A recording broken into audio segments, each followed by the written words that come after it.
ಭಾಗವತ್ ಪ್ರಭು ಚಿಕ್ಕ ವಯಸ್ಸಿನಿಂದ ಭಗವದ್ಗೀತೆಯ ಪ್ರಚಾರ ಎಲ್ಲಿ ಹೋದ್ರು ಭಗವದ್ಗೀತೆ.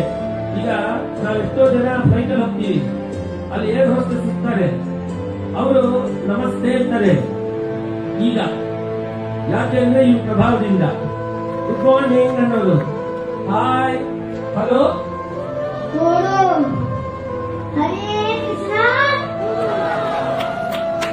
ಜೊತೆಗೆ ಈ ರೀತಿಯಾದ ಚೇಂಜಸ್ ಎಲ್ಲ ಚಿಕ್ಕ ವಯಸ್ಸಲ್ಲಿ ತಗೊಂಡ್ಬರೋದು. ಸ್ಕೂಲ್ ಜಾತೆ ಹೋ नहीं जाते हैं। क्यों? हम बिल्कुल जाते हैं। क्यों? हम गुरुकुल इसीलिए जाते हैं क्योंकि स्कूल में भगवत गीता नहीं सिखाई जाती, इसीलिए हम गुरुकुल जाते हैं। क्योंकि गुरुकुल में